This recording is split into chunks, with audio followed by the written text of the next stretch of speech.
Ryan Burns joins us from Gopher Illustrated to break down Minnesota football. You hear the insight that he has, so we'll switch it to the offense. And we can go back 20 years to the Glenn Mason days, and for me, Gopher offense almost seems very similar, like it takes on a theme, and that may be tied to the personnel that a program that's kind of removed from a lot of recruiting bases is able to attract. And even though the look of it is different because there's a spread formation now that's utilized versus two backs, but kind of that Marion Barber, Lawrence Maroney clone has kind of come through Minnesota football ever since. And now it's Rodney Smith and Shannon Brooks. So the two backs that run constantly, and then it seems like they throw it about 12 times a game, and that's an exaggeration. And then they've got a tight end who's a threat, but then they got like one receiver who's going to catch about 15 or 20 passes over the top each year. And otherwise, it's difficult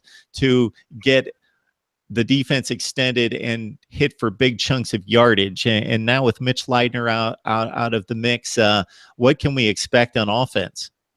As you said, the passing game hasn't been pretty for Minnesota. Basically, since Jerry Kill took over, there's been a multitude of different quarterbacks to come through. Folks will remember Mitch Leidner. He's the one who basically started for the last 4 years. He's one of the most productive red zone runners in terms of his efficiency in Gopher football history. And the bad thing is people left a bad taste in the mouth because of the way he usually performed against Wisconsin. In the last 2 seasons, he threw 7 interceptions in the final 2 games against the Badgers, and especially last year in the second half, Minnesota should have won that game. So no more Mitch Leidner, no more Jerry Kill offense. And so you bring in Kirk Ciarrocca, who I think is probably the centerpiece to what makes PJ Fleck so successful, especially at Western Michigan.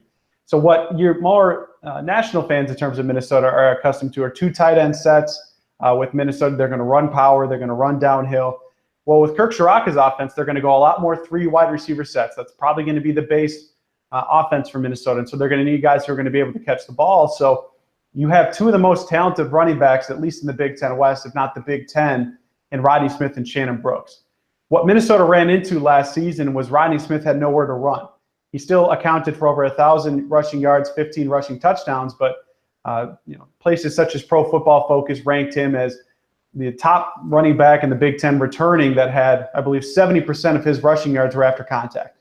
Okay, he had nowhere to run because teams would stack the box because they knew Mitch Leidner in this passing game couldn't push it downfield. So with Kirk Ciarrocca here, he's going to try to spread out the field a little bit more, which ultimately in turn gives Rodney Smith and Shannon Brooks hopefully more running lanes up the middle. So, but as you mentioned, they want to have somebody catch the ball. And if you look at Kirk Ciarrocca and PJ Fleck back at Western Michigan, they had a wide receiver catch over 75 balls 5 times in the last 3 years.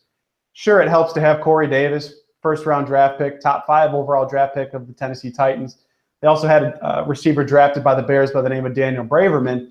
But the point I'm trying to get across is somebody's going to be catching a lot of balls in this Minnesota offense, and I think it's going to be sophomore Tyler Johnson, a kid from Minneapolis North. He chose Minnesota over Iowa and Wisconsin, someone that I think is going to be catching 75 balls at least. He has clearly been the best wide receiver for Minnesota throughout fall camp. So with a Kirk Ciarrocca offense in now, you're going to see a lot more 3 wide receiver sets. You're going to see a lot more Minnesota going east and west with some jet sweeps, maybe some bubble screens, different things like that, trying to make sure the defense can't stack the box against a brand new quarterback they'll be breaking in.